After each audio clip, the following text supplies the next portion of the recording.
তুমি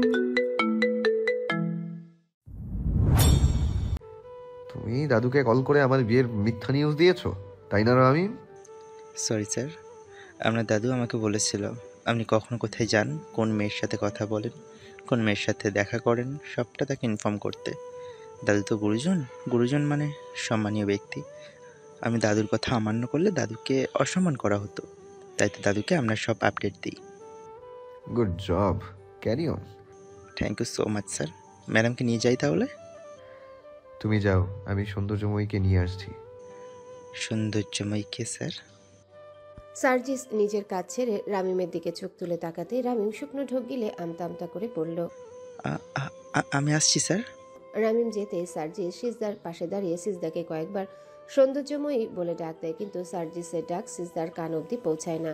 সিজদা কানে ইয়ারফোন গুঁজে দিয়ে সার্জিসের ফোনে কার্টুন দেখছে। কার্টুন তার অনেক পছন্দের। সিজদা ফ্রি টাইমে সালেহা বেগমকে সাথে নিয়ে কার্টুন দেখতে বসে। সার্জিস কাজের ফাঁকে লক্ষ্য করেছিল সিজদা বসে থাকতে থাকতে বোর হয়ে যাচ্ছে, দাঁত দিয়ে নিজের নখ কাটছে, শাড়ির আঁচল থেকে টেনে টেনে সুতা বের করছে। এসব দেখে সার্জিস এসে সিজদাকে জিজ্ঞাসা করে সে কোনো সিরিয়াল দেখে কিনা। তখন সিজদা বলে সে কার্টুন দেখে। কথাটা শুনে সার্জিস মুচকি হেসে মনে মনে বলল, যে মেয়েকে আজকে বিয়ে দিলে কালকেই এক বাচ্চার মা হয়ে যাবে, সে নাকি এখনো কার্টুন দেখে। সার্জিস তৎক্ষণাৎ পকেট থেকে নিজের ফোন বের করে ইউটিউবে গিয়ে কার্টুন ভিডিও প্লে করে সিজদার হাতে ফোন দিয়ে কানে ইয়ারফোন গুঁজে দেয়। সিজদা কার্টুন দেখায় এতটাই মগ্ন হয়ে গেছে তার এদিক ওদিক তাকিয়ে দেখার সময় নেই। সার্জিস সিজদাকে কয়েকবার ডাকার পরেও রেসপন্স না পেয়ে সিজদার কান থেকে ইয়ারফোন সরিয়ে নেয়। সিজদা তড়িৎ গতিতে পেছনে তাকিয়ে দেখে সার্জিস দাঁড়িয়ে রয়েছে। তাকে দেখে কিছুটা ভড়কে যায় সিজদা। সিজদা দু কদম পিছিয়ে গিয়ে বলল, আমি কি কিছু ভুল করেছি স্যার? না না, তুমি কোনো ভুল করনি। পুলিশ এসেছে তোমাকে নিয়ে যেতে, চলো। পুলিশ? পুলিশ কেন? তোমার মামা মিসিং ডায়েরি করেছেন, পুলিশ নিরাপদে তোমাকে তোমার মামার কাছে পৌঁছে দিবে। আমি পুলিশ ভয় পাই, আমার পুলিশের সাথে যাব না আমি। সিজদার কথা শুনে সার্জিস মনে মনে বলল, আমিও যে তোমাকে ছাড়তে চাই না, কিন্তু তোমাকে আটকে রাখার কোনো অধিকার যে আমার নেই। তবে তুমি একদম চিন্তা করো না সৌন্দর্যময়ী, তোমার কোনো ক্ষতি হবে না। যদিও মেয়ে কনস্টেবল এসেছে, তবু আমি তোমার সাথে রামিমকে পাঠাবো। তোমার মামার কাছে না ফেরা পর্যন্ত রামিম তোমার সাথে থাকবে। তুমি আমার হৃদয়ে কম্পন সৃষ্টি করেছো। এত সহজে সার্জিস মির্জার থেকে নিস্তার পাবে না তুমি। তুমি যেখানেই থাকো না কেন, আমি তোমাকে ঠিকই খুঁজে বের করবই। প্লিজ আপনি একটু শান্ত হন প্লিজ। মেয়েটা অক্ষত অবস্থায় রয়েছে, তার কিছুই হয়নি। আমার সহজ সরল মেয়েটার সাথে এত বড় একটা ক্রাইম হলো, আর আপনি আমাকে শান্ত হতে বলছেন অফিসার? যদি আমার মেয়েটার কিছু হয়ে যেত তাহলে এর দায়ভার কি আপনারা নিতেন? মেয়েরা কি কোথাও নিরাপত্তা পাবে না? দিন দুপুরে একটা মেয়ে কিডন্যাপ হয়ে যাচ্ছে, আর আপনারা থানায় বসে বসে বাতাস খাচ্ছেন। আমরা আমাদের সাধ্যমতো চেষ্টা করছি, ইনভেস্টিগেশন চলছে। যারা আপনার ভাগ্নিকে কিডন্যাপ করেছে তারা লকআপে রয়েছে। কিছুতে তারা মুখ খুলতে চাইছে না। চিন্তা করবেন না, রিমান্ডে নিয়ে থেরাপি দিলে মুখ খুলবে। কে বা কারা এই কিডন্যাপিং এর সঙ্গে জড়িত রয়েছে সেটা আমরা খুব শীঘ্রই জানতে পারবো এবং তাদেরকে উপযুক্ত শাস্তির আওতায় আনার চেষ্টা করব। পুলিশের কথা শুনে ভরসা পায় রাশেদ চৌধুরী। তিনি সিজদাকে নিয়ে থানা থেকে বেরিয়ে সোজা নিজেদের বাড়িতে চলে আসেন। সিজদাকে দেখা মাত্রই সালেহা বেগম সিজদাকে জড়িয়ে ধরে চোখে মুখে অজস্র চুমু দিয়ে বলল, তোর কিছু হয়নি তো মা? তুই ঠিক আছিস তো? আমি সকালেই তোরে কইছিলাম তুই যাস নে মা, কিন্তু তুই আমার কথা শুনলি না। আজ সারাটা দিন কেমনে যে কাটছে আমার তোরে বুঝাইবার পারুম না। তুই যাওনের পর থেকে একটুখানি পানিও মুখে তুলবার পারি নাই। চিন্তা হইতাছিল তোর লাইগা। আমি ঠিক আছি, কিছু হয়নি আমার। মুখখানি শুকাইয়া এতটুকুন হইয়া গেছে। যা মা, হাত মুখ ধুইয়া আয়, আমি তোর জন্য খাবার আনতাছি। আমি কিছু খাবো না খালা, মোর পেট ভরা। কি কস? পেট ভরা মানে? গুন্ডারা তোরে লইয়া গিয়া কি খাওন দিছিল? কি হয়েছে জানো খালা? গুন্ডারা আমারে লইয়া যাওয়ার সময় সিনেমার মধ্যে এক ডাক্তারবাবু আইসা গুন্ডাগুলারে আচ্ছা মতো পিটাইছে। এরপর আমারে তার লগে কইরা হাসপাতালে নিয়ে গেছিল। ডাক্তারবাবু অনেক বালা মনের মানুষ। আমার বিরিয়ানি কিন্না খাওয়াইছে, তার মোবাইলে কার্টুন দেখতে দিছে। ও সিজদা, ডাক্তার বাবুর কথা কইতে গিয়া তোর মুখ এমন লজ্জায় লাল হয়ে যাইতাছে কেন রে? তোর মন আবার ডাক্তার বাবুরে দিয়াইলি নাকি? কি যে কও না তুমি খালা, বলেই সিজদা নিজের রুমে চলে গেল। রাশেদ চৌধুরী ফ্রেশ হয়ে এসে ইমেল চেক করে দেখেন তাকে তার বিজনেসের কাজের জন্য দেশের বাইরে যেতে হবে। তিনি চিন্তায় পড়ে যান। সিজদাকে একা রেখে তিনি যেতে চাইছেন না, আবার না গেলে অনেক টাকা লোকসান হয়ে যাবে। তিনি কি করবে বুঝতে না পেরে হালিমা বেগমের কাছে কল করেন। হালিমা বেগম কল রিসিভ করতে তিনি সালাম দিয়ে হালিমা বেগমের শরীর ঠিক আছে কিনা জিজ্ঞাসা করার পর বললেন, কাকিমা, আমি সিস্তার বিয়েটা নিয়ে দেরি করতে চাইছি না। আমি চাচ্ছি শর্ট টাইমে শুভ কাজটা শেষ করতে। এটা তো অতি উত্তম প্রস্তাব, কিন্তু মির্জা পরিবারের ছেলের বিয়ে বলে কথা, একটু ধুমধাম করে উদযাপন না করলে হয় বলো? রাশেদ চৌধুরী ভাবলো সিজদার কিডন্যাপ হবার ব্যাপারটা হালিমা বেগমের সাথে শেয়ার করবে, কিন্তু পরক্ষণে ভাবলো সিজদার কিডন্যাপ হবার কথা শুনে যদি সিজদার চরিত্র নিয়ে কথা ওঠে, এই ভয়ে রাশেদ চৌধুরী কিডন্যাপের ব্যাপারটা হাইড করে বলল, আমি তো সিজদার ব্যাপারে সবটাই আপনাদের বলেছি কাকিমা। সিজদার উপর অ্যাটাক হয়েছিল, আবারও হতে পারে। আমি দেশে থাকছি না, মেয়েটাকে বিথির ভরসায় রেখে যেতেও পারছি না।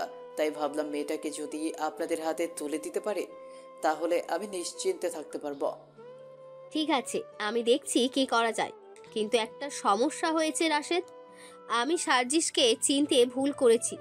সার্জিসের উপর বিশ্বাস ভরসা থেকে সার্জিসের সাথে সিজদার বিয়ে ঠিক করে এসেছিলাম, কিন্তু সার্জিস আমার মান রাখেনি। তাই আমি সিদ্ধান্ত নিয়েছি সাইফানের সাথে সিজদার বিয়ে হবে। আমি সার্জিসকে চিনতে ভুল করেছি। সার্জিসের উপর বিশ্বাস ভরসা থেকে সার্জিসের সাথে সিজদার বিয়ে ঠিক করে এসেছিলাম, কিন্তু সার্জিস আমার মান রাখেনি। তাই আমি সিদ্ধান্ত নিয়েছি সাইফানের সাথে সিজদার বিয়ে হবে। সাইফান খুবই ভালো ছেলে। সাইফান সিজদাকে অনেক ভালো রাখবে, সুখে রাখবে। এসব কি বলছেন কাকিমা? একজনের সাথে বিয়ে ঠিক করে এখন আবার অন্যজনের সাথে বিয়ে হবে? এটা আমি মানতে পারছি না কাকিমা। বিয়েটা কোনো ছেলে খেলা নয় কাকিমা।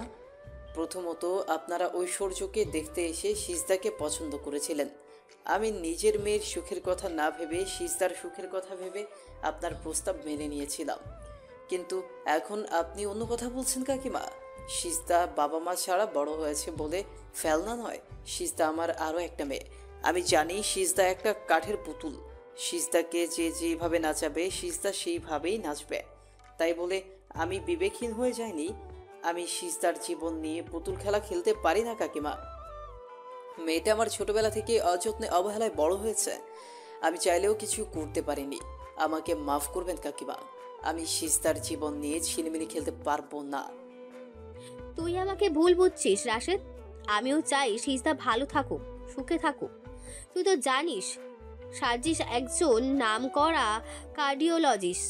সার্জিস জন্য দেশের মেয়ের অভাব ছিল না, তবুও আমি সার্জিসের জন্য সিজদার মতো একটা আনএডুকেটেড মেয়েকে সিলেক্ট করেছিলাম। আর আমি এটাও শিওর যে সার্জিসকে আমি জোর করলে সার্জিস ঠিকই বিয়েটা করতো, কিন্তু আমি সার্জিসকে জোর করতে চাইনি। সিজদা আর সাইফান দুজনের ভাগ্য যেন একই সুতোয় গাঁথা।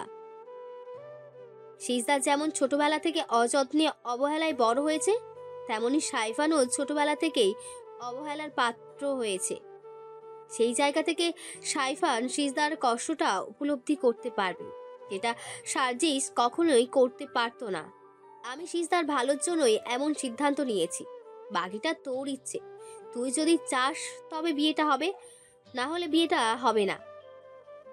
আমি আপনার কথা বুঝতে পেরেছি কাকিমা, কিন্তু ছোট ভাইয়ের সাথে বিয়ে ঠিক হয়ে বড় ভাইয়ের সাথে বিয়ে হওয়ার ব্যাপারটা নিয়ে সিজদা কেমন রিয়েক্ট করবে সেটাই ভাববার বিষয়। বিয়ের পর যদি তাদের মধ্যে মনোমালিন্য সৃষ্টি হয়। যেহেতু সার্জিস সিজদা দুজনেই কেউ কাউকে দেখেনি, সেহেতু আমার মনে হয় না কোনো সমস্যা হবে। তুই যদি রাজি থাকিস তাহলে বিয়ের তোড়জোড় শুরু করে দিই। সাইফানের ছুটি হয়েছে, সাইফানও খুব শীঘ্রই চলে আসবে। তুইও দেশের বাইরে চলে যাবি। তাই আমার মনে হয় শুভ কাজে দেরি না করে যত দ্রুত সম্ভব 4 হাত এক করে দেওয়াটা ভালো হবে। ঠিক আছে কাকিমা, আপনি যেটা ভালো মনে করেন সেটাই হবে। তাহলে আগামীকাল বুধবার বিয়ের শপিং, বৃহস্পতিবার গায়ে হলুদ, মেহেন্দি আর শুক্রবার বিয়ে। ঠিক আছে কাকিমা, আমার কোনো আপত্তি নেই। বরং মেয়েটাকে আপনাদের হাতে তুলে দিতে পারলে আমি নিশ্চিন্তে বাইরে যেতে পারবো। আমি রাখছি কাকিমা, আমার এখন সময় এসেছে সিস্তার বাবার অবর্তমানে একজন বাবার দায়িত্ব পালন করার। আজ বাদে কাল মেয়েটার বিয়ে, অনেক বড় দায়িত্ব কাঁধে এসেছে আমার। শোন, সিজদার বিয়ে বাবদ 1 টাকাও খরচ করবি না তুই। সিজদার বিয়ের সমস্ত খরচ আমার। তোদের বাড়ির একটা সুতোও আমি সিজদার শরীরে দেখতে চাই না। আমি তোর ব্যাংক অ্যাকাউন্টে টাকা পাঠিয়ে দেব।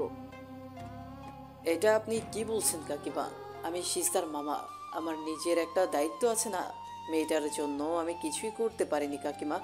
এখন যখন মেয়েটার জন্য কিছু করার সুযোগ পেয়েছি, তখন আমাকে সেই সুযোগ থেকে বঞ্চিত করবেন না কাকিমা। আমি আমার সাধ্যমতো চেষ্টা করব বিয়ের আয়োজনে কোনো ত্রুটি না রাখার, কাউকে কোনো অভিযোগ আনতে দিব না। তুই যা চাস তাই হবে। রাখছি এখন। ঠিক আছে কাকিমা। রাশেদ চৌধুরী ফোন রেখে সিজদার রুমের দিকে অগ্রসর হয়। সিজদার সবেমাত্রই আসরের নামাজ শেষ করে জায়নামাজ গুছিয়ে রেখেছে। এরই মধ্যে রাশেদ চৌধুরী সিজদার রুমে প্রবেশ করে। রাশেদ চৌধুরীকে দেখে সিজদা একটা মিষ্টি হাসি উপহার দিয়ে বলল, কিছু বলবা মামু? হ্যাঁ হ্যাঁ রে মা, বলার জন্যই তো এসেছি। দাঁড়ায় আছো কে? বিছানায় বসো, বসে কথা কও। সিজদার কথা শুনে রাশেদ চৌধুরী সিজদাকে বুকে টেনে নিয়ে বলল, তোকে এই মুহূর্তে বিয়ে দেওয়ার কোনো ইচ্ছে ছিল না রে মা, কিন্তু আমার যে হাত পা বাঁধা অবস্থায় রয়েছে, আজকে যা হলো এরপরেও আমি তোকে বিধির ভরসায় রাখতে পারছি না। সেই জন্য শুক্রবারেই তোর বিয়ের পাকা কথা হয়েছে। কাকিমাও চাইছে বিয়েটা তাড়াতাড়ি হোক, তাই আমি আর দ্বিমত করিনি। তবে একটা সমস্যা হয়েছে মা, পাত্র বদল হয়েছে। এতে তোর কোনো আপত্তি আছে মা? না মামু, তুমি আমার গুরুজন, তোমার কথা শেষ কথা। আমি জানি তুমি যা করবে আমার ভালোর জন্যই করবে। আজকে যদি আমার বিয়ের জন্য তুমি কোনো ভ্যান চালক, রিক্সা চালক পাত্রও ঠিক করতে, আমি সেটাই হাসি মুখে মেনে নিতাম মামু। এই বিয়ে নিয়ে আমার কোনো সমস্যা নেই, তাই তুমি কোনো চিন্তা করো না। তুমি যা বলবে তাই হবে, আমার কাছে কোনো কৈফিয়ত দেওয়ার প্রয়োজন নেই মামু। শুনে প্রাণটা জুড়িয়ে গেল রে মা। দেখবি তুই একদিন অনেক সুখী হবি। তোর না পাওয়া আদর, যত্ন, ভালোবাসা সবটাই ফিরে পাবি। তোর মতো এত ভালো মেয়ের সাথে খারাপ কিছু হতেই পারে না, কিছুতেই না। হাসপাতাল থেকে বেরিয়ে সার্জি সোজা হালিমা মঞ্জিলে চলে আসে। আজ সারাদিন এক প্রকার অস্থিরতার মধ্যে দিয়ে কেটেছে তার। কিছুতেই নিজের কাজে ফোকাস দিতে পারেনি। বারবার চোখের সামনে সিজদার চুপসে যাওয়া ভীতু মুখটা ভেসে উঠছিল। সার্জিস চুপিসারে সিজদার ভীতু মুখের গোটা কয়েক ছবি তুলে নিয়েছে। এমনকি সিজদার ব্যবহার করা রক্তমাখা রুমালখানা সযত্নে নিজের কাছে রেখে দিয়েছে। যদিও রুমালখানা পেতে যথেষ্ট বেগ পেতে হয়েছে সার্জিসের। রক্তমাখা রুমাল দেখে রামিম রুমালখানা ফেলে দিতে গেলে সার্জিস রামিমের হাত থেকে এক প্রকার ছিনিয়ে নেয় রুমালখানা। যেন অনেক মূল্যবান সম্পদ ফেলে দিতে গেছিল রামিম। সার্জিস ড্রয়িং রুমে পা রাখতেই হালিমা বেগম ছুটে এসে সার্জিসের হাতের ব্যান্ডেজ দেখে চোখে পানি জমে তার। সে ভেজা কণ্ঠে বলল, তোমার হাতে কি হয়েছে দাদু ভাই? তুমি ঠিক আছো তো? সকালে তোমার সাথে কথা হলো, কই তখন তো এ ব্যাপারে কিছু বললে না। কিছু না দাদু, সামান্য একটু চোট লেগেছিল। রামিম ড্রেসিং করে ব্যান্ডেজ লাগিয়ে দিয়েছে। টেনশন করার মতো কিছু হয়নি। তুমি কেমন যেন আমার থেকে দূরে সরে যাচ্ছ দাদু ভাই। এত বড় একটা বিপদ হলো, অথচ আমাকে জানানোর প্রয়োজন মনে করলে না। Come on, darling. Nothing happened to me. I'm fine. Don't worry. ঠিক আছে, রুমে গিয়ে ফ্রেশ হয়ে নাও। Okay, my dear. হালিমা বেগমের দিকে ফ্লাইং কিস ছুড়ে দিয়ে সার্জিস গুনগুন করে গান গাইতে গাইতে নিজের রুমে চলে যায়। সার্জিসের যাওয়ার পানে তাকিয়ে হালিমা বেগম বলল, আজকে তোমাকে একটু বেশি খুশি লাগছে দাদু ভাই। মনে হচ্ছে যেন তোমার মনটা তোমার মধ্যে নেই, তোমার মনের দখলদার অন্য কেউ হয়ে গিয়েছে। সিজদার সাথে জোর করে বিয়ে দিলে তোমার এই হাসি খুশি মুখটা হয়তো দেখতে পারতাম না আমি। এখন মনে হচ্ছে আমি সাইফানের সাথে সিজদার বিয়ের সিদ্ধান্ত নিয়ে কোনো ভুল করিনি। আমার একটা ভুল সিদ্ধান্তে তোমাদের দুটো জীবন নষ্ট হয়ে যেত। সাইফানের বিয়েটা ভালোই ভালোই মিটে যায়, তারপর তোমার মনের রানীকে খুঁজে বের করে তোমাদেরও 4 হাত এক করে দিব, তবেই আমার শান্তি মিলবে। তো ডাক্তারবাবু দেখতে মেলা সুন্দর সিজদা। হ খালা, একদম সিনেমার নায়কের মতো। অনেক বড় মনের মানুষ ডাক্তারবাবু, না হলে চেনা না জানা না অপরিচিত একটা মাইয়ার লাইগা কেউ এতটা করে? যে ভালা তার লগে আল্লাহ ভালাই করে রে মা। তোর কপালে অনেক ভালো রে মা। কত বড় লোক বাড়ির বউ হইতে যাচ্ছিস, তোর আর কোনো দুঃখ কষ্ট থাকবে না। আমার দুঃখ কষ্ট কখনো শেষ হবে না খালা। আমার যে একটাই দুঃখ, আমার মা জীবিত থাকতেও আমি আমার মায়ের চেহারাটা দেখিনি, আমার মায়ের আদর ভালোবাসা পাইনি। আমার মা আমাকে আদর করে মুখে তুলে খাইয়ে দেয়নি, রোজ রাতে ঘুমোতে যাওয়ার সময় আমার পাশে বসে আমার মাথায় হাত বুলিয়ে দেয়নি। এর থেকে আর বড় কষ্ট কি হতে পারে বলো? আজ বাদে কাল আমি এই বাড়ি সাইডে তোমার সাইডে চলে যাবো। আমার একটা কথা রাখবা খালা, বিয়ার আগে আমার একটু মায়ের কাছে লওয়া যাইবা। তোর মা তো মেলা অসুস্থ, পাগল, কাউরে চিনতে পারে না। অপরিচিত কাউরে দেখলে কামড়তে, হাতের কাছে যা পায় তাই ছুঁড়ে মারে। ওইখানে কারোর যাওয়ানোর অনুমতি নাই। আল্লাহ রে ডাক মা, আল্লাহ যদি চান তোর মা সুস্থ হইয়া তোর কাছে ফিরে আইব, তুই তোর মায়ের ভালোবাসা ফিরে পাবি। সিজদা কিছু বলতে যাবে তার আগে রাশেদ চৌধুরী এসে দরজায় কড়া নাড়ে। রাশেদ চৌধুরীকে দেখে সিজদা বিছানা থেকে নেমে বলল, কিছু কইবা মামু? রাশেদ চৌধুরী কিছু না বলে সিজদার হাতে একটা প্যাকেট ধরিয়ে দেয়। সিজদা প্যাকেটটা নাড়াচাড়া করে দেখে বলল, কি আছে এর মধ্যে? একটা বোরখা আর হিসাব। আমার তো বোরকা হিজাব আছে, শুধু শুধু এগুলো আনতে গেছো কে তুমি? আগামীকাল সকাল 10টায় কাকিমা তোকে নিতে আসবে, এই জন্য তোর জন্য একটা নতুন বোরখা নিয়ে এলাম। তুই আগে থেকে রেডি হয়ে থাকিস। কোথায় যাব? বিয়ের শপিংয়ে। আমি না গেলে হয় না মামু? না, কাকিমা বারবার করে বলে দিয়েছে সে তোর পছন্দ অনুযায়ী সব কিছু কেনাকাটা করবেন। তুই সকাল সকাল তৈরি হয়ে থাকিস, কাকিমার যেন অপেক্ষা করতে না হয়। ঠিক আছে মামু। তুই কি মেয়েটাকে ভালোবাসিস সার্জিস? সার্জিস শাওয়ার নিয়ে এসে ড্রেসিং টেবিলের সামনে দাঁড়িয়ে নিজের চুল ঠিক করছিল। তখনই সার্জিসের নিজেরই একটা প্রতিবিম্ব এসে সার্জিসকে প্রশ্নবিদ্ধ করে। সার্জিস কাল বিলম্ব না করে উত্তর দেয়, নো।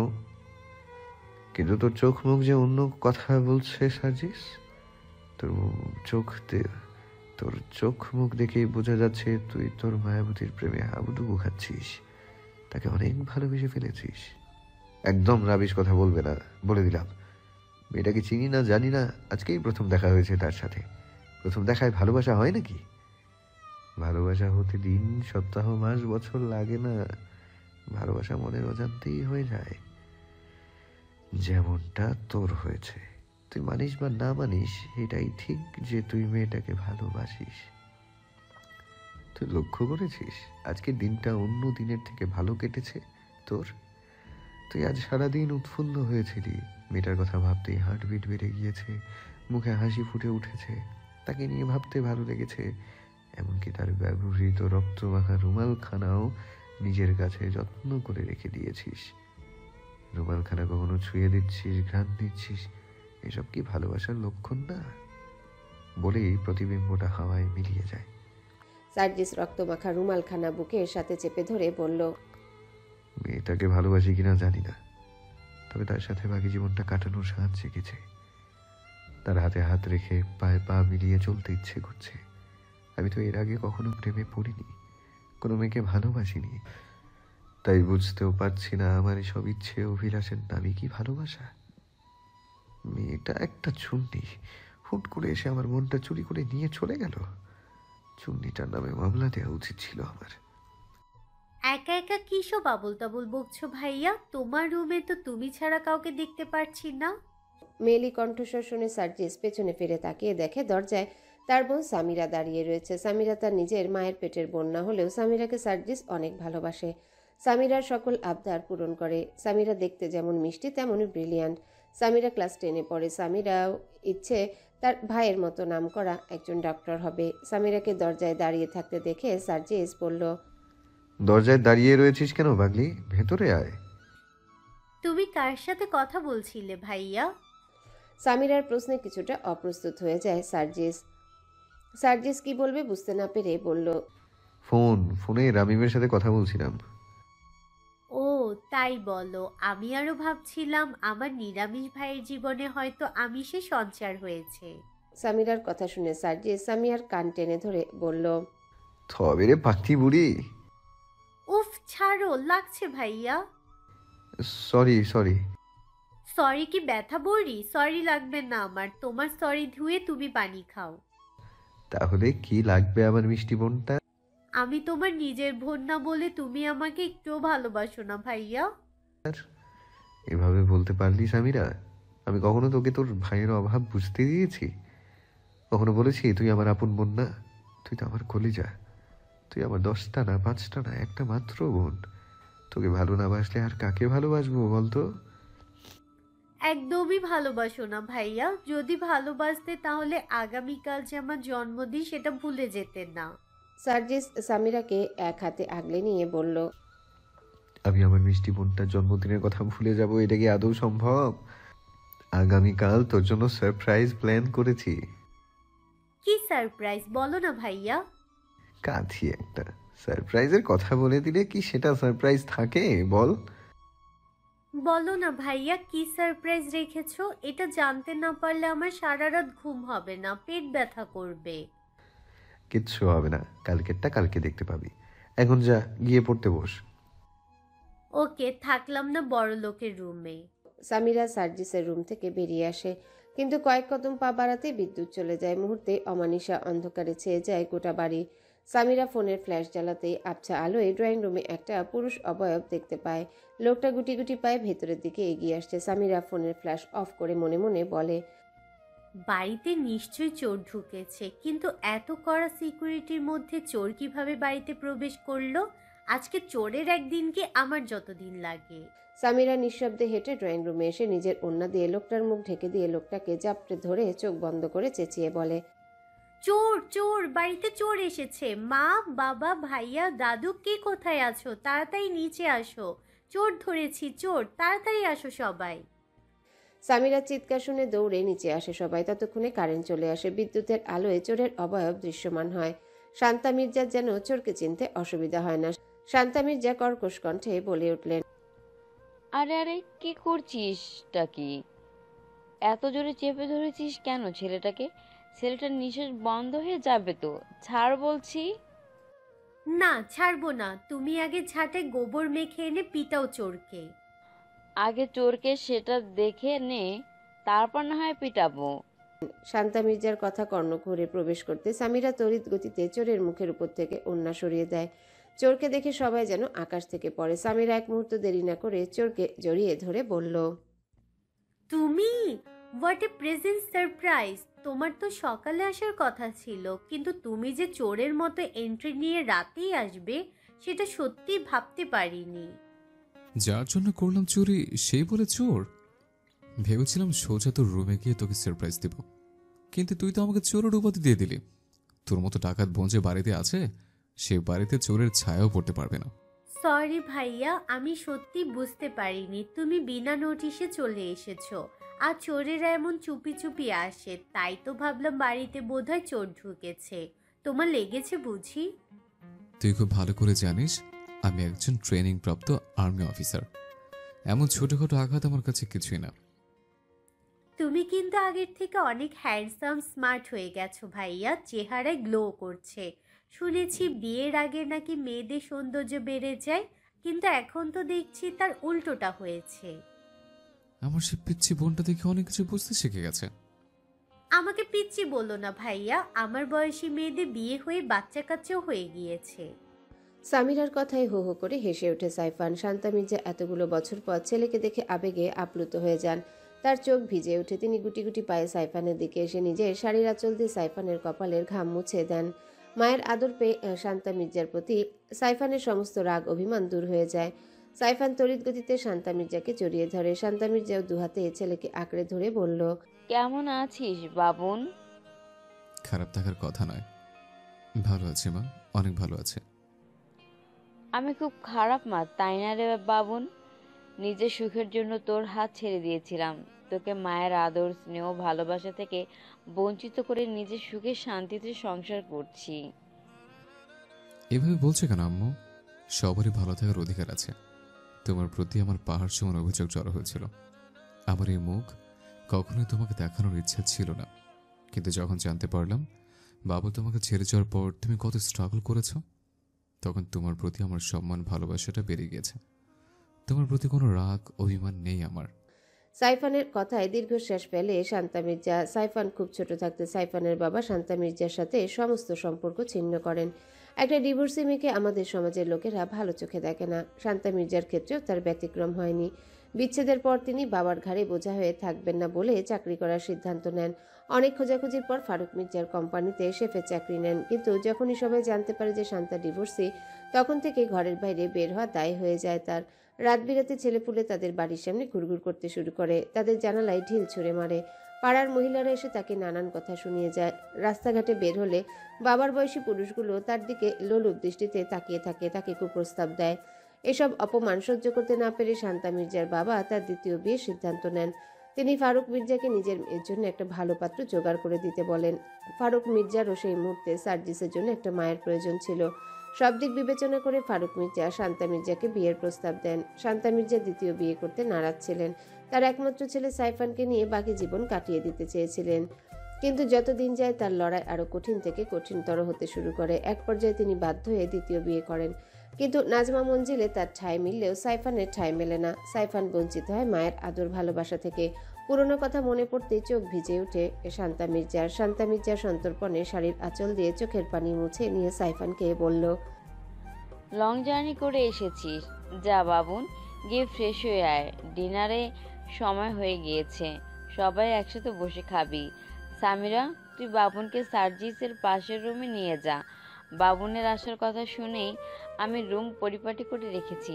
বাবুন সার্জিসের পাশের রুমে থাকবে। ঠিক আছে আম্মু। সামিরা সাইফানকে তার রুম দেখিয়ে দেয়। সাইফান রুমে এসে কাঁধ থেকে ব্যাগ নিচে ফেলে দিয়ে শুভ্র রাঙা নরম তুলতুলে বিছানায় ঠাস করে শুয়ে পড়ে। সে সবসময় চাইতো তার একটা পরিবার হোক, যেখানে মা বাবা সহ সবার ভালোবাসা পাওয়া যাবে, সবাই একসাথে মিলেমিশে বসবাস করতে পারবে। তার সে ইচ্ছা পূরণ হয়েছে ভাবতেই ভালো লাগে তার। মিনিট 5 বিশ্রাম নিয়ে সাইফান ওয়াশরুমে চলে যায়।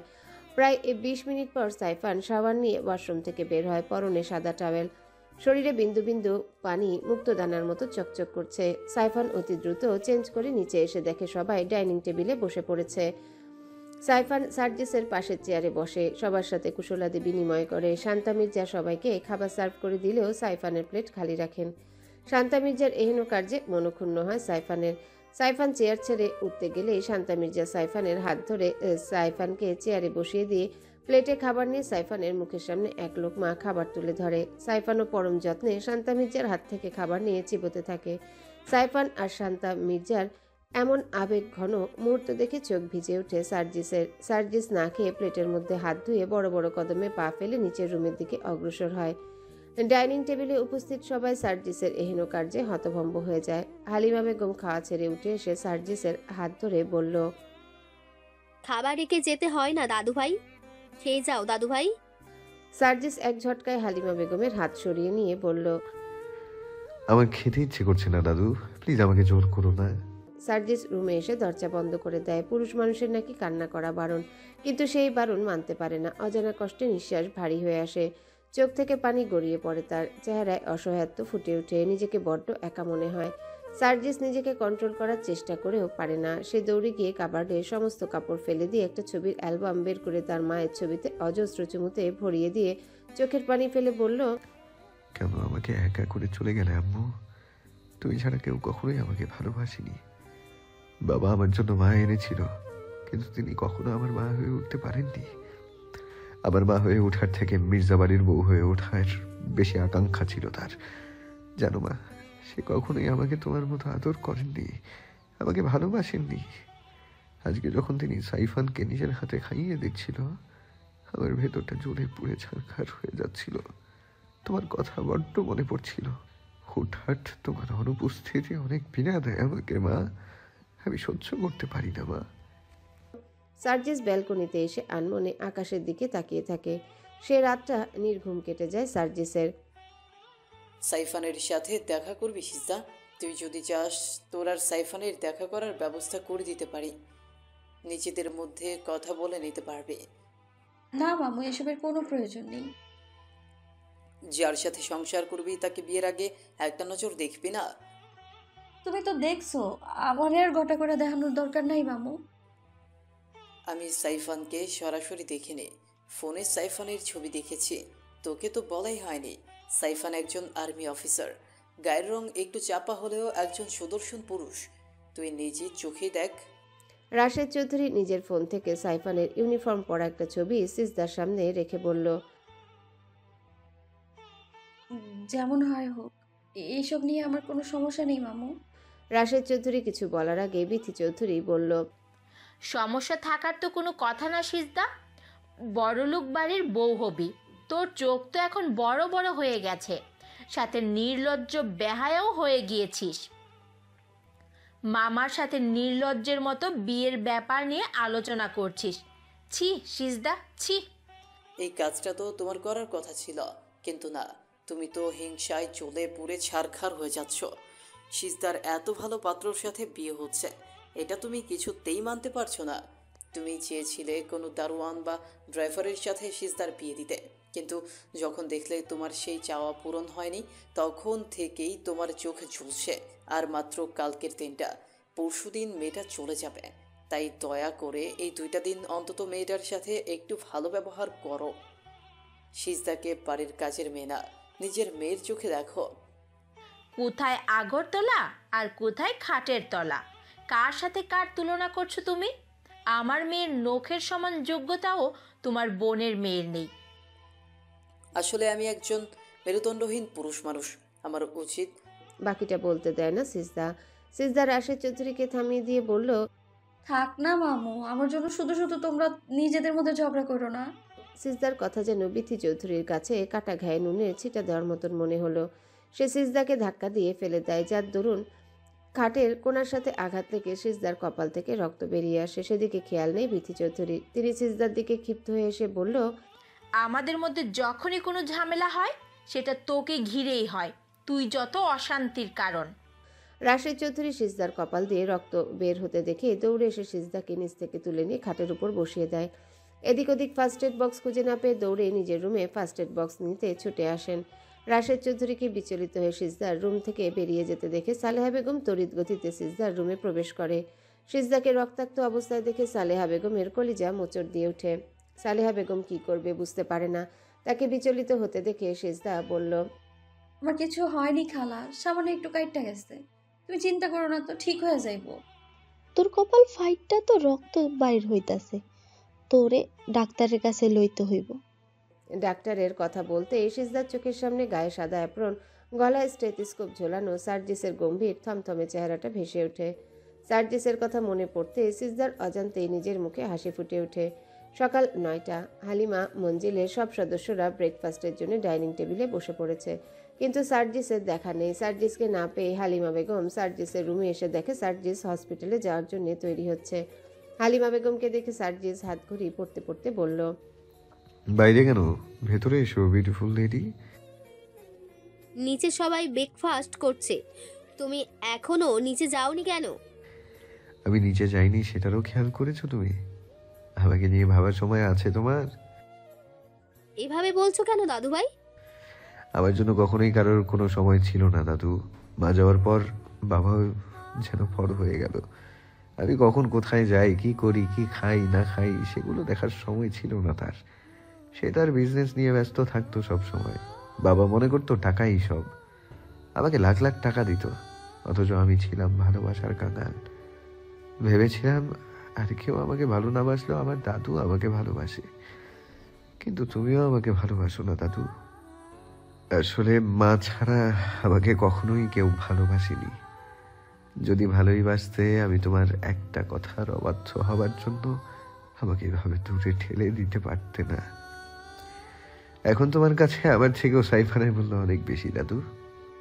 তুমি ভুল ভাবছো দাদু ভাই। সঠিক ভুল বিচার করার বয়স আমার হয়েছে দাদু ভাই। আমি যে শুধুমাত্র আমার মান সম্মানের কথা ভেবে সিজদাকে সাইফানের সাথে বিয়ের সিদ্ধান্ত নিয়েছি এটা না। আমি সিজদাকে নতুন একটা জীবন উপহার দিতে চেয়েছি। জানো দাদু ভাই, সিজদার বাবা একজন সিআইডি অফিসার ছিলেন। তিনি নিখোঁজ, মৃত বলা চলে। মা বেঁচে থাকতেও মৃত। মামা বাড়িতে কাজের লোকের পরিচয়ে বড় হয়েছে। মেয়েটাকে দেখেই আমার মায়া লেগেছে। আমি চেয়েছি তাকে ওই নরক যন্ত্রণা থেকে মুক্তি দিতে। বিয়ে ছাড়া সিজদাকে ওই বাড়ি থেকে বের করার আর কোনো উপায় ছিল না। তাই আমি যে কোনো ভাবেই হোক বিয়েটা দিতে চেয়েছি। তোমাকে অনেক বলার পরও তুমি রাজি হওনি, তাই সাইফানের সাথে বিয়ের সিদ্ধান্ত নেওয়া। তুমি যদি বিয়েতে রাজি থাকতে তাহলে তো এসবের কোনো প্রয়োজন ছিল না। থাক না দাদু, এসব শুনতে আমার ভালো লাগছে না। আমি আসছি। আসছি মানে? ব্রেকফাস্ট করবে না? বাইরে থেকে করে নেব। সার্জিস হসপিটালের উদ্দেশ্যে বেরিয়ে পড়ে। সার্জিসে যাওয়ার পানে তাকিয়ে হালিমা বেগম দীর্ঘশ্বাস ছেড়ে রুম থেকে বেরিয়ে এসে হালকা পাতলা নাস্তা সেরে তিনি ও বিয়ের শপিংয়ের জন্য বেরিয়ে পড়েন। হালিমা বেগম সিজদাকে নিয়ে মেট্রো শপিং মলে বিয়ের শপিং করতে এসেছে। সিজদার পরনে কালো বোরখা, চোখ দুটো অনেক মায়াবী দেখাচ্ছে। এত বড় মলে কখনো আসা হয়নি সিজদার। শপিং মলে কলহ, লোকজনের সমাগম দেখে ভয়ে জড়সড় হয়ে যায় সিজদা। সালেহা বেগম সিজদার সাথে আসতে চেয়েছিল, কিন্তু বাড়িতে অনেক কাজ থাকার দরুন তিনি আসতে পারেননি। বিথি চৌধুরী, ঐশ্বর্য চৌধুরী, মা মেয়ে দুজনকেই হালিমা বেগম খুব একটা পছন্দ করেন না দেখে রাশেদ চৌধুরী তাদেরকে সিজদার সাথে পাঠাতে চাননি। অগত্যা সিজদার একাই আসতে হয়েছে। মির্জা পরিবারের সদস্যরা সবসময় মেট্রো শপিং মল থেকে কেনাকাটা করেন। হালিমা বেগমকে খুব ভালো করে চেনেন তারা। মির্জা পরিবারের সদস্যদের সাথে খুব ভালো বন্ডিং তাদের। হালিমা বেগমকে আসতে দেখে শপিং মলের ম্যানেজার হালিমা বেগমের দিকে এগিয়ে এসে সালাম দিয়ে বললেন, কাকিমা, আপনি কষ্ট করে আসতে গেলেন কেন? আপনার কি কি লাগবে বললে আমি আমার লোকদের দিয়ে হালিমা মঞ্জিলে পাঠিয়ে দিতাম। সশরীরে শপিং মলে এসে ঘুরে ঘুরে শপিং করার মজাই আলাদা। সেটা অবশ্য ঠিক বলেছেন কাকিমা। এখন বলুন আপনার কি কি লাগবে। তোমাদের এখানকার বেস্ট বিয়ের কালেকশন দেখাও। ঠিক আছে কাকিমা, আপনারা আমার সাথে আসুন। হালিমা বেগম সিজদার পা থেকে মাথা পর্যন্ত যা যা লাগে প্রয়োজনীয় সবকিছু কেনাকাটা করার পর মির্জা পরিবারের সদস্যদের পাশাপাশি সিজদার মামা মামি, ঐশ্বর্য এমনকি সালেহা বেগমের জন্য কেনাকাটা করেন। কেনাকাটা শেষ করে মল থেকে বের হতে রাশেদ চৌধুরীর সাথে দেখা হয়। তাকে দেখে হালিমা বেগম বললেন, ভালো হয়েছে তুই এসেছিস। অনেক হাঁটাহাঁটি করে আমার শরীরটা ঠিক লাগছে না। তুই সিজদাকে নিয়ে যা। আমি কি আপনাকে বাড়িতে পৌঁছে দিব কাকিমা? না না, ড্রাইভার তো আছেই। তোর আর কষ্ট করে আমার বাড়ি পর্যন্ত যেতে হবে না। তুই বাড়িতে যা। আর হ্যাঁ, সিজদা এখন তোর কাছে আমানত স্বরূপ। আমানতের খিয়ানত করবি না কিন্তু। ঠিক আছে কাকিমা। হালিমা বেগম সিজদার হাত দুটো নিজের মুঠোয় পুড়ে নিয়ে বলল, নিজের খেয়াল রেখো সুন্দরী। আপনিও নিজের খেয়াল রাখবেন। হ্যাঁ রাখবো। তাছাড়া 2 দিন পরে তুমিও তো আসছোই আমার খেয়াল রাখার জন্য। এই বুড়িটার খেয়াল রাখবে তো? অবশ্যই রাখবো ম্যাডাম। আবারও ম্যাডাম? কতবার বলেছি আমাকে ম্যাডাম বলবে না। এবার কিন্তু কারের নিচে 31 চড় মেরে দিব। সিজদা মুচকি হেসে বলল, আর কখনো ম্যাডাম বলবো না দাদিজান। এই তো লক্ষ্মীনাথ বউ আমার, বলে হালিমা বেগম আর রাশেদ চৌধুরী সিজদার থেকে বিদায় নিয়ে নিজের গন্তব্যে ছুটে চলেন। তিনি যেতে রাশেদ চৌধুরী বলল, সিজদা তুই এখানে একটু দাঁড়া, আমি সামনের দোকান থেকে একটু আসছি। বেশি সময় লাগবে না, 5-10 মিনিটের মধ্যেই চলে আসবো। ঠিক আছে মামু, তুমি যাও। এখানেই দাঁড়িয়ে থাকবে, এখান থেকে 1 পাও নড়বি না। ঠিক আছে বাবা, ঠিক আছে। ঝড় বৃষ্টি যাই হয়ে যাক না কেন, আমি এখান থেকে 1 চুলও নড়বো না। সিজদা স্ট্যাচু হয়ে দাঁড়িয়ে থাকে। ম্যাডামকে কবে বিয়ে করছেন স্যার? সার্জিস মনোযোগ সহকারে রিপোর্ট চেক করছিল। রামিমের প্রশ্নে কিছুটা বিরক্তি প্রকাশ করে বলল, কথায় বলে যার বিয়ে তার খবর নাই, পাড়াপড়শির ঘুম নাই। তোমার ব্যাপারটা হচ্ছে কাইন্ড অফ পাড়াপড়শির মতো। পাড়াপড়শির না হয় কাজ থাকে না, এই জন্য তারা অন্যের ব্যাপারে বেশি আগ্রহ প্রকাশ করে। কিন্তু তোমার তো কাজ রয়েছে রামিম, তুমি নিজের কাজ ছেড়ে আমার বিয়ে নিয়ে পড়েছো কেন? আমার মন বলছে আমি ম্যাডামকে অনেক বেশি পছন্দ করেন। পছন্দের মানুষকে যত দ্রুত সম্ভব নিজের করে নেওয়াই ভালো। না হলে যদি একবার হারিয়ে যায় তখন আর আফসোস করে কোনো লাভ হবে না। এই জন্য বলেছিলাম ম্যাডামকে তাড়াতাড়ি বিয়ে করে নিন। আমি তো ভেবেছি আপনার বিয়েতে অনেক অনেক মজা হই হুল্লোড় করবো। বিয়েতে শুধু খাওন আর খাওন, একেবারে কবজি ডুবিয়ে খাবো। যখন বিয়ে করি তখন খেয়েও। এখন যাও, নিজের কাজে মনোযোগ দাও। ওকে স্যার বলে রামির চেম্বার থেকে বেরিয়ে যাই। রামি যেতেই সার্জিস ফোন বের করে গ্যালারি থেকে সিজদার ছবি বের করে জুম করে দেখে বলল, তোমাকে ঠিক কোন নামে ডাকবো আমি বুঝতে পারি না। তুমি একাধারে মায়াবতী, মায়াবিনী, চন্দ্রমুখী, সুস্মিতা, সুচয়না, সৌন্দর্যময়ী, ঠিক যেন all in one. Lunch time ব্রেকের সময় সার্জিস লাঞ্চের জন্য বের হবে, এমন সময় রামিম দৌড়াতে দৌড়াতে এসে সার্জিসের সামনে দাঁড়িয়ে যায়। রামিমকে হাঁপাতে দেখে সার্জিস বলল, কি হয়েছে রামিম, এভাবে ছুটে এলে যে? কুকুরে তাড়া করেছিল নাকি? তুমি তো আবার নিজের গার্লফ্রেন্ডের থেকেও কুকুরকে বেশি ভয় পাও। আজকে কুকুর তাড়া করেনি, গার্লফ্রেন্ড তাড়া করেছে স্যার। স্যার আমার একটা হেল্প করবেন প্লিজ স্যার, আমি আপনার নিকট চিরকৃতজ্ঞ থাকব। চেষ্টা করব। স্যার আমার সাথে একটু শপিং মলে চলুন না স্যার, প্লিজ স্যার।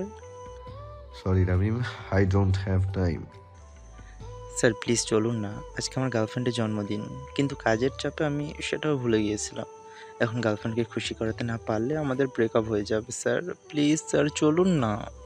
হলে হোক, আই ডোন্ট কেয়ার।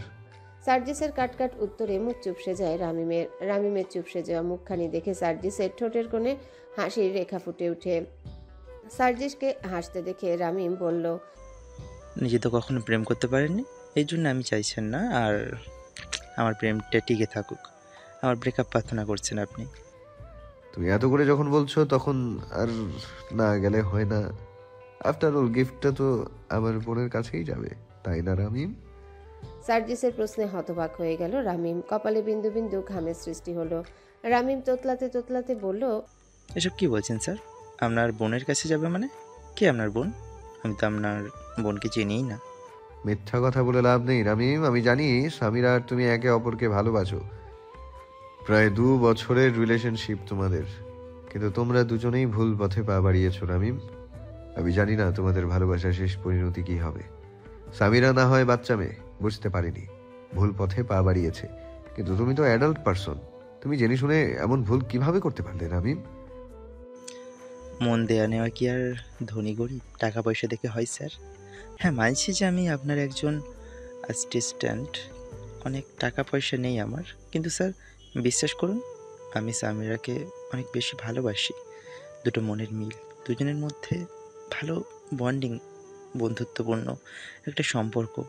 সংসার করতে গেলে এর বেশি আর কি লাগে স্যার?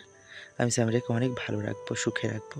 স্বামীরা আমার টিনের ঘরে যে সুখ পাবে সেই সুখ বড় বড় অট্টালিকাতেও পাবে না।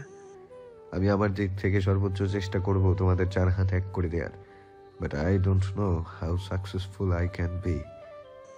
Thank you so much brother. এই নাও। রামিমের কথা শুনে সার্জিস ব্যঙ্গাত্মক স্বরে বলল, গাছে কাঁঠাল গোফে তেল। বাই দ্য ওয়ে, চলো যাওয়া যাক। ওকে চলুন স্যার, কিন্তু আমরা কোন দোকানে যাব? মেট্রো শপিং মল, আমার পরিচিত। একটু দাম কম নিতে বলবেন স্যার, পকেটের অবস্থা তেমন ভালো না। আমি আমার বোনকে চিনি রামিম, সামিরা অল্পতেই অনেক খুশি হয়ে যায়। সামিরাকে যদি তুমি ভালোবেসে 1 ডজন কাচের চুড়িও কিনে দাও, তাতেই সামিরা অনেক খুশি হবে। সার্জিস রামিমকে নিয়ে শপিং মলে আসে। শপিং মলে এসে এত লোকের ভিড়ে সার্জিসের চোখ দুটো তার সৌন্দর্যময়ী চোখ দুটো খুঁজে চলেছে। বারবার মনে হচ্ছে, ইস, ওই মায়াবী চোখ দুটো যদি আবারও দেখতে পেতাম। সার্জিসের আকাশকুসুম চিন্তার মাঝে তার ফোন বেজে ওঠে। থানা থেকে কল এসেছে, তাকে একবার থানায় যেতে হবে। সার্জিস রামিমকে রেখে শপিং মল থেকে বের হতেই তার চোখ যায় কালো বোরখা পরা রমণীর দিকে। রমণীর চোখে চোখ পড়তে সার্জিসের মেয়েটাকে চিনতে অসুবিধা হয় না। সার্জিসের মুখ থেকে অস্ফুট স্বরে বেরিয়ে যায়, সৌন্দর্যময়ী এখানে? এটা কি সত্যি নাকি আমার ভ্রম? সার্জিসকে দেখে সিজদারও চিনতে অসুবিধা হয় না। সিজদার সার্জিসের দিকে এগিয়ে এসে বলল, ডাক্তার বাবু আপনি এইখানে কেনাকাটা করতে এসেছেন বুঝি? তুমি কি সত্যি আমার সামনে দাঁড়িয়ে আছো, নাকি সবটা আমার মনের ভুল? সত্যি ছাড়া মিথ্যা দাঁড়ায় আসি নাকি? সিজদাকে দেখে সার্জিসের মন আপনা আপনি ভালো হয়ে গেল। সার্জিস মুচকি হেসে মনে মনে বলল, এ দেখি মেঘ না চাইতেই বৃষ্টি। আমি যাকে মনে মনে খুঁজে চলেছি সে এখন আমার চোখের সামনে দাঁড়িয়ে রয়েছে। I can't believe this. আপনার হাতের ব্যথা কমছে ডাক্তারবাবু? দৈনিক ঔষধপত্র ঠিকমতো খাচ্ছেন তো? ডাক্তারবাবুরা তো আবার শুধু রোগীদেরই খেয়াল রাখে, তাদেরকে বড় বড় ঔষধ খাইতে দেয়, বড় সুই দিয়ে ইঞ্জেকশন দেয়, কিন্তু নিজেরা নিজেদের শরীরের যত্ন নেয় না, ঔষধও খায় না সময় মতো। ভাবে যে আমরা তো ডক্টর, আমাদের আবার কি হবে? সিজদার কথা শুনে সার্জিসের মনে এক ধরনের ভালো লাগা কাজ করে। সিজদার কথার মাঝে অধিকার বোধ ফুটে উঠেছে, যেটা দেখে খুব ভালো লাগে সার্জিসের। সার্জিস তো এটাই চেয়েছিল। পারছিস কিছু বলতে যাবে, তার আগে সার্জিসের ফোন বেজে ওঠে। আবারও থানা থেকে কল করা হয়েছে। সার্জিস একটু দূরে সরে এসে কল রিসিভ করে কথা বলে শেষ করে পিছনে ফিরে দেখে সিজদা যে জায়গায় দাঁড়িয়েছিল সেই জায়গাটা খালি, সেখানে কেউ নেই। সার্জিস আশেপাশে খুঁজেও সিজদাকে না পেয়ে বিরক্তি প্রকাশ করে বলল, ড্যাম ইট, সৌন্দর্যময়ীকে দ্বিতীয়বার কাছে পেয়েও তার সম্বন্ধে কিচ্ছু জানা হলো না। ঘরোয়াভাবে সাইফানের গায়ে হলুদের আয়োজন করা হয়েছে। ছাদে ছোটখাটো একটা স্টেজ সাজানো হয়েছে। হালিমা বেগম চেয়েছিলেন আনুষ্ঠানিকভাবে নাচ গান হই হুল্লোড়ের মাধ্যমে সাইফানের হলুদ করতে, কিন্তু সাইফান আনুষ্ঠানিকতা চায়নি। সে যে হালিমা মঞ্জিলে ঠাইপে একটা পরিবার পেয়েছে, এটাই তার কাছে অনেক বড় পাওয়া। সাইফানের বিয়ে উপলক্ষে তার নানি বাড়ি থেকে নানা নানি সহ আরও অনেক আত্মীয় স্বজন এসেছে। শান্তা মির্জা তাদের হাতে হাত হলুদের সব আয়োজন করেছেন। এ বাড়িতে সাইফানের গায়ে হলুদ শেষ হলে তারা সিজদার গায়ে হলুদ দিতে যাবেন। মির্জাকে খুশি মনে বিয়ে সব কাজ করতে দেখে অবাক হয়ে যায় তাথই শান্তা মির্জাকে আড়ালে ডেকে নিয়ে বলল, একটা বিষয় আমি কিছুতেই বুঝতে পারছি না খালামণি, সার্জিসের সাথে তুমি যে মেয়েটার বিয়ে দিতে চাওনি, এখন আবার সেই মেয়েটার সাথেই নিজের ছেলের বিয়ে দিচ্ছ। ওয়াই খালামণি, ওয়াই? সিজদার সাথে যে সার্জিসের বিয়ে হচ্ছে না, এ তো তোমারই ভালো হয়েছে। তোমার রাস্তা এখন ক্লিয়ার। সার্জিসের বউ হয়ে আসার একটা সুযোগ তৈরি হয়েছে তোমার। শুধু কি আমার ভালোর জন্যে? এখানে তোমার কোনো স্বার্থ নেই খালামণি। আমি যে মা তাথই, সামিরাকে যেমন আমি পেটে ধরেছি, তেমন সাইফানকেও আমার পেটে ধরেছি। সাইফানের জন্য প্রসব বেদনা সহ্য করেছি। সন্তানের ভালোর জন্য একটু স্বার্থপর হতে হয়েছে আমাকে। সার্জিস যখন বলে সে বিয়েটা করবে না, তখন আমি আম্মার কাছে গিয়ে আম্মাকে বলি, আম্মা, আপনি এত বড় মুখ করে সার্জিসের বিয়ে ঠিক করে আসলেন, কিন্তু সার্জিস তো আপনার মুখ রাখলো না। সত্যি বৌমা, আমি দাদুভাইকে চিনতে ভুল করেছি। এখন রাশেদকে কি জবাব দিব আমি? একটা উপায় আছে আম্মা, আমার সাইফানের সাথে সিজদার বিয়ে দিলে কেমন হয় আম্মা? এতে করে এক ঢিলে দুই পাখি মারা হবে। সিজদাও এই বাড়ির বউ হয়ে আসবে, আবার আপনার জবানও ঠিক থাকবে। তবে আমার একটা কন্ডিশন আছে আম্মা, সিজদার সাথে বাবুনের বিয়ে দিতে হলে বাবুনকে হালিমা মঞ্জিলে ঠাঁই দিতে হবে। বাবুনকেও এই পরিবারের একজন সদস্য হিসেবে মেনে নিতে হবে। আমাদের তো টাকা পয়সা ধন দৌলত কোনো কিছুর কম নেই আম্মা। আপনি তো যথেষ্ট দানশীল আম্মা, কিন্তু আমার ছেলেটার ক্ষেত্রে কেন এত নিষ্ঠুর আপনি? আমার ছেলেটা আর্মি অফিসার, খুব বেশি ছুটি পায় না। আমার ছেলেটারও তো ইচ্ছে হয় ছুটি পেলে তার পরিবারের সঙ্গে কাটাতে, তার মায়ের হাতের রান্না খেতে। আমি একজন মায়ের থেকে তার সন্তানকে আরও কতদিন আলাদা করে রাখবেন আম্মা? আমার কথা শুনে আম্মা সেদিন নির্বাক হয়ে গেছিলেন। পরে আম্মা নিজের দেওয়া কথা, নিজের জবান, নিজের মান সম্মান রাখতে আমার সমস্ত শর্ত মেনে নেন। একটু স্বার্থপর হয়ে যদি নিজের সন্তানের ভালো হয়, আমি এমন স্বার্থপর 1000 বার হতে রাজি আছি। তবে এমনটা নয় যে আমি সিজদাকে পছন্দ করি না। সিজদা খুবই মিষ্টি, সহজ সরল একটা মেয়ে। আমার মুখের উপর কখনোই কিছু বলার সাহস পাবে না। আমি তো আমার ছেলের জন্য এমন একটা মেয়েই খুঁজছিলাম। তাছাড়া আম্মা সিজদাকে অনেক পছন্দ করে। সিজদাকে দাবার গুটি হিসেবে ব্যবহার করে আমার ছেলেটা পায়ের তলার মাটি শক্ত করতে পারবে। তার সুন্দর একটা ভবিষ্যৎ গড়ে দিতে পারবো।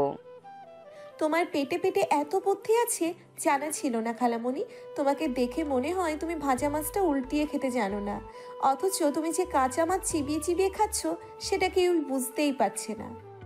আমি যা করছি আমার ছেলের সুখের কথা ভেবে করছি। বুঝতে পেরেছি খালামণি, তুমি গাছেরও খাবে তলারও কুড়োবে। অনেক কথা হয়েছে তাতই, বেলা গড়িয়ে যাচ্ছে। তুমি জলদি গিয়ে সাইফানকে নিয়ে এসো। সাইফানের গায়ে হলুদ শেষ হলে সবাই চৌধুরী ভিলায় যাবে সিজার গায়ে হলুদ দিতে। সার্জিসও যাবে কি ওই বাড়িতে? যাবে খালামণি? জানি না তাতই, সার্জিস তো আমার সাথে ভালো করে দুটো কথাই বলে না। ইদানিং দেখছি আমার সাথেও আগের মতো ভালো সম্পর্ক নেই। হয়তো সাইফান এই বাড়িতে আসাতে সার্জিস খুশি হতে পারেনি। আর আমার কথায় যেহেতু সাইফান এ বাড়িতে এসেছে, তাই আমার প্রতি রাগ অভিমান হয়েছে তার। একবার আমি সার্জিসের বউ হয়ে ওই বাড়িতে আসি, তারপর দেখো আমি ম্যাজিক করে সার্জিসের সমস্ত রাগ অভিমান কষ্ট সব কিছু ধুয়ে মুছে সাফ করে দিব। আগে সার্জিসের মনে জায়গা তো করে নাও, তারপর না হয় এসব স্বপ্ন দেখো। স্বপ্ন আছে বলেই আমাদের জীবন এত সুন্দর খালামণি। আমরা জানি যে এই জিনিসটা আমাদের হবে না, তবুও আমরা সেটা নিয়ে স্বপ্ন দেখি, ভাবতে পছন্দ করি। আমি শয়নের স্বপ্নে সব সময় শুধু সার্জিসকে দেখতে পাই। সার্জিসকে নিয়ে কল্পনার রাজ্যে আমার প্রেম, ভালোবাসা, বিয়ে, বাসর, সংসার, ছেলে মেয়ে সব হয়ে গিয়েছে খালামণি। কথাটা পরক্ষণে তাথই নিজের দন্ত দ্বারা জিভে কামড় দিয়ে বলল, আমি এক্ষুনি সাইফান ভাইয়াকে নিয়ে আসছি খালামণি। তাথই সাইফানকে নিয়ে আসে। সাইফানের পরনে হলুদ পাঞ্জাবি, সাদা পাজামা রয়েছে। সাইফান আসতেই তাকে স্টেজে বসিয়ে দেওয়া হয়। সাইফানের নানা সর্বপ্রথম সাইফানের গালে হলুদ ছুঁয়ে দিয়ে সাইফানকে মিষ্টি মুখ করান। এরপর একে একে সবাই সাইফানের গালে হলুদ ছুঁয়ে দেওয়ার মাধ্যমে সাইফানের গায়ে হলুদের কার্যক্রম শেষ হয়। সাইফানের হলুদে সবাই উপস্থিত থাকলেও সার্জিসের দেখা মেলে না। সার্জিসকে না পেয়ে মনক্ষুণ্ণ হয় সাইফানের। চৌধুরী ভিলায় আমূল পরিবর্তন এসেছে। চৌধুরী ভিলা এক নতুন সাজে সজ্জিত হয়ে উঠেছে। চারিদিকে হরেক রকমের ফুল, লতাপাতা, রঙিন কাপড়, লাইট, স্ট্রিং, ল্যান্টার্ন দিয়ে ডেকোরেশন করা হয়েছে। নিমন্ত্রিত অতিথির প্রবেশদ্বারে নজরকাড়া হয়ে উঠেছে। প্রবেশদ্বারে গোলাপ, চন্দ্রমল্লিকা, অর্কিড দিয়ে সাজানো হয়েছে। ছাদে খুব সুন্দর করে ফুল, রঙিন কাপড়, বেলুন, লাইট দিয়ে স্টেজ সাজানো হয়েছে। স্টেজের মাঝখানে বড় বড় করে জড়ি দিয়ে লেখা হয়েছে সিজদার হলুদ সন্ধ্যা। হলুদের অনুষ্ঠানের আয়োজন করা হয়েছে সন্ধ্যায়। গতকাল বিয়ে, এটা যেন সিজদা কিছুতেই মানতে পারছে না। সকাল থেকে কিছু খায়নি মেয়েটা, খেতে ইচ্ছে করছে না, পেট ভার হয়ে রয়েছে। সবাইকে ছেড়ে থাকার যন্ত্রণা এখন থেকে যেন উপলব্ধি করতে পারছে সিজদা। সালেহা বেগমের জন্য অনেক কষ্ট হচ্ছে। ছোটবেলা থেকে সিজদা সালেহা বেগমের সাথে থেকেছে। সালেহা বেগম সিজদার গোসল করানো থেকে শুরু করে সবটা নিজে হাতে করেছেন। একজন মায়ের ভূমিকা পালন করেছেন তিনি। আর সব থেকে বড় কথা, সিজদার বিয়ে হবে ভাবতেই তার চোখের সামনে বারবার সার্জিসের চেহারাটাই ভেসে উঠছে।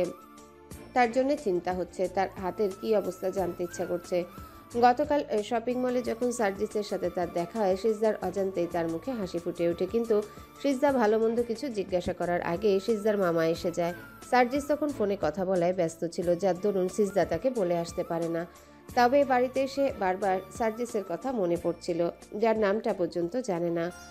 তার জন্য এত চিন্তার কারণ অজানা সিজদার কাছে। এটা কি শুধুমাত্র কৃতজ্ঞতা, নাকি অন্য কিছু বুঝে উঠতে পারছে না সিজদা। সাইফানের হলুদ শেষ হতেই হালিমা মঞ্জিলের সব সদস্যরা চৌধুরী ভিলায় আসার জন্য তৈরি হয়। সামিরা হলুদ একটা গাউন পরেছে, সাথে হালকা সাজ, তাতেই ভারী মিষ্টি লাগছে দেখতে। মহিলারা হলুদ শাড়ি পরেছেন, পুরুষেরা হলুদ পাঞ্জাবি। তাতই হলুদে যাওয়ার জন্য পার্লার থেকে সাজগোজ করে এসেছে। হলুদের অনুষ্ঠান বলে কথা, কত হ্যান্ডসাম ছেলেদের আনাগোনা থাকবে সেখানে। নিজে কেমন আকর্ষণীয়ভাবে উপস্থাপন করেছে, যেন সব ছেলেদের নজর তার দিকে থাকে। তাতইকে পার্লার থেকে ফিরতে দেখে সামিরা এগিয়ে এসে বলল, এত সাজগোজ করছো দেখে মনে হচ্ছে তুমি বিয়ের কনে, তোমারই গায়ে হলুদ। আপু, কেমন লাগছে আমাকে? পেতনির মতো লাগছে। হালকা সাজে ভালো লাগে তোমাকে। সামিরার কমপ্লিমেন্টে সন্তুষ্ট হতে পারল না তাতই দাঁতে দাঁত চেপে বলল, তুই সাজগোজের কি বুঝিস? যাচ্ছিস তো বাড়ির কাজের বেটির মতো। হলুদের অনুষ্ঠানে কেউ গাউন পরে যায়? যত সব ফালতু লোকজন। রাগে গজগজ করতে করতে তাতই সোজা সার্জিসের রুমে নকনা করে ঢুকে যায়। সার্জিস তখন সবেমাত্র শাওয়ার নিয়ে বেরিয়েছে। পরনে শুধুমাত্র একটা টাওয়েল রয়েছে। ফর্সা গায়ে বিন্দু বিন্দু পানি, মুক্ত দানার মতো চকচক করছে। চুল থেকে পানি গড়িয়ে মুখের উপর পড়ছে। সার্জিসের ঘাড়ের উপর থাকা টাওয়েল দিয়ে চুল মুছতে মুছতে বের হচ্ছে। তাতই কে নজরে আসেনি। সার্জিসের এই রূপ দেখে তাথইয়ের বুকে কাঁপন ধরে যায়, লজ্জায় কানের লতি পর্যন্ত লাল হয়ে যায়। তাথই 2 হাত দিয়ে নিজের মুখ ঢেকে নেয়। সার্জিসের উদ্যম বুকে মাথা রাখার তীব্র বাসনা জাগে মনে। তাথই 1 পা 2 পা করে রুমের মধ্যে প্রবেশ করে সার্জিসের সামনে দাঁড়ায়। কারো রুমে ঢুকতে গেলে যে নক করে আসতে হয় সেই সেন্সটুকুও নেই তোর। গায়ে পায়ে বড়ই হয়েছিস, কিন্তু ভদ্রতা শিখতে পারিসনি। নেক্সট টাইম আমার রুমে ঢুকতে গেলে নক করে আসবি। হুটহাট তোর আমার রুমে আসাটা পছন্দ করি না আমি। এখন পছন্দ করো না, কিন্তু পছন্দ করতে কতক্ষণ? 1 দিন, 2 দিন, 3 দিন, তারপর তোমারই ঘর হবে আমারই ঘর। নিজের ঘরে নিজে আসবো, এতে নক করার কি আছে বলো তো? আমি কি কখনো বলেছি যে আমি তোকে ভালোবাসি, তোকে বিয়ে করব? বলিনি তো। তাহলে কিসের ভিত্তিতে তুই এত কথা দেখছিস বলতো? আমি আগেও বলেছি, এখনো বলছি, আমি তোকে ভালোবাসি না তাথই। তোর প্রতি বিন্দু মাত্র ফিলিংস আসে না আমার। তুই কেন এই সহজ কথাটা বুঝতে চাস না বলতো? এই প্রশ্নটা আমাকে না করে নিজের মনকে করো। পৃথিবীতে এত এত ছেলে থাকতে আমি তোমাকেই কেন বেছে নিলাম? তোমাকেই কেন আমার মন দিলাম? করো করো, নিজের মনকে প্রশ্ন করো। আমার সময় বা ইচ্ছা কোনোটাই নেই। ভালো হয় তুই যদি আমার রুম থেকে বেরিয়ে যাস। তাথই 1 পাও নড়ল না, বরং সার্জিসের দিকে এগিয়ে গিয়ে সার্জিসের পা থেকে মাথা পর্যন্ত পরখ করে বলল, এই তুমি শার্ট পরলে কেন? শার্ট ছাড়াই ভালো লাগছিল তোমাকে। অবশ্য তুমি যে রূপেই থাকো না কেন, তোমাকে সেই রূপেই বিমোহিত হয়ে যাই আমি।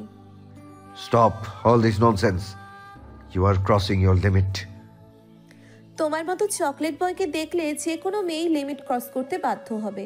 পুরুষ মানুষ এত সুন্দর কেমনে হয় বলো তো? সার্জিস কোনো কথা না বাড়িয়ে তাথইয়ের হাত ধরে টানতে টানতে রুম থেকে বের করে দিয়ে রুমের দরজা লাগিয়ে দেয়। মুখের উপর দরজা লাগিয়ে দেয়। বেশ অপমানিত বোধ করে তাথই। অপমানে চোখে পানি আসে তার। সে সন্তর্পণে চোখের পানি মুছে নিয়ে বলল, তুমি তাথইকে চেনো না জানেমান? তাথই যে বড্ড একরোখা, জেদি। আজ হোক বা কাল তোমার তাথইয়ের কাছে ধরা দিতেই হবে। সিজদা জোহরের নামাজ শেষ করে জায়নামাজ গুছিয়ে রাখতেই সালেহা বেগম প্লেট ভর্তি খাবার নিয়ে সিজদার রুমে এসে সিজদার হাত ধরে সিজদাকে বিছানায় বসিয়ে দেয়। সিজদা তড়িৎ গতিতে সালেহা বেগমের কোলে মাথা রেখে নীরবে চোখের পানি ফেলতে লাগলো। সালেহা বেগম সিজদার মাথায় হাত বুলিয়ে দিয়ে বলল, আমি তোর কষ্টটা বুঝতে পারতেছি রে মা, কিন্তু মেয়ে হয়ে জন্ম নিলে একদিন না একদিন পরিবার পরিজন ছেড়ে চইলা যাইতেই হয়। স্বামীর ঘরই যে মেয়েদের আসল ঘর।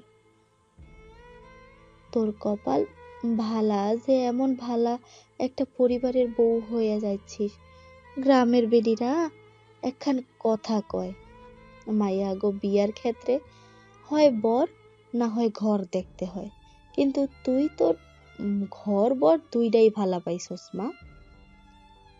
এমন সোনার কপাল কয়জনের হয় কদিনই। তোর তো খুশি হওয়ার কথা। আমার বুকে খুব ব্যথা করতেছে খালা। তোমাদের সবাইকে ছেড়ে আমি কিভাবে থাকবো খালা? তুমি যে আমার মাথায় বিলি কেটে না দিলে আমার ঘুম হয় না, ঘুমোতে পারি না আমি। প্রথম প্রথম একটু কষ্ট হইব, পরে দেখবি যত দিন যাইব আস্তে আস্তে সব ঠিক হয়ে যাইব। তখন ওই বাড়ির মানুষগুলাই তোর আপন হইয়া উঠব। ওই বাড়ি ছাইরা আইতে মন চাইব না। সকাল থেকে কিচ্ছু খাস নেই, এখন কিছু খেয়ে নে। না খেয়ে থাকলে তো অসুস্থ হইয়া যাইবি, তখন তোরে লইয়া আরেক ভোগান্তি হইব। আমার খিদে নেই খালা, খাবো না আমি। সালেহা বেগম সিজদার কথায় কান্না দিয়ে প্লেট থেকে 1 লোকমা খাবার তুলে জোর করে সিজদার মুখে পুরে দিল। সিজদা বাধ্য হয়ে খাবার চিবোতে লাগলো। সিজদা খাবে না করেও প্লেটের খাবার শেষ করে ফেললো। এরই মধ্যে বিথি চৌধুরী সিজদার রুমে প্রবেশ করে। তার চোখে মুখে বিরক্তি প্রকাশ পাচ্ছে। সিজদা খাচ্ছে দেখেও তিনি জোরপূর্বক মুখে হাসির রেখা ফুটিয়ে বললেন, সিজদা খাচ্ছিস? হ্যাঁ মামিমা, কিছু লাগবে? লাগলে আমারে ডাক দিতেন, যা লাগবে আমি দিয়ে আসতাম। আপনি শুধু শুধু কষ্ট করে আইতে গেলেন কেন মামিমা?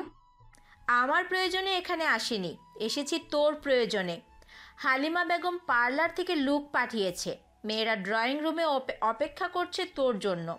তুই খাওয়া দাওয়া শেষ করে অতি দ্রুত চলে আয়। ও মা, পার্লার থেকে লোক পাঠানো কি আছে? কেন, তুই খুশি হসনি? তোর তো অনেক খুশি হবার কথা। তুই তো এটাই চেয়েছিলি। কত বড় লোক বাড়িতে বিয়ে হচ্ছে, তাদের কি টাকা পয়সা কম আছে নাকি? তাদের বাড়ির বউ বলে কথা, পার্লার থেকে লোক না পাঠালে হয় নাকি? তারা এসেছে তোর হাতে মেহেদি দিবে বলে। মেহেদি শুকিয়ে গেলে আবার হলুদ সন্ধ্যার জন্য তোকে তৈরি করে দিবে। তুই বেশি দেরি করিস না, তাড়াতাড়ি আয়। বিথি চৌধুরী চলে আসতে গেলে সিজদা বলল, মামিমা। সিজদার কথায় বিথি চৌধুরী পেছনে ফিরে বলল, আবার কি হলো, কিছু বলবি? আপামনি কোথায়? সেদিনের পর থেকে আপামনিরে দেখছি না যে। আপামনিকে বাড়িতে নেই। হ্যালো বন্ধুরা, পরবর্তী পার্ট খুব তাড়াতাড়ি আসবে, তো সবাই অপেক্ষায় থাকো। আর চ্যানেলটি যারা এখনো সাবস্ক্রাইব করনি তারা পরবর্তী পার্ট দেখার জন্য চ্যানেলটি সাবস্ক্রাইব করে রেখো। ধন্যবাদ সবাইকে, আমাদের সাথেই থেকো।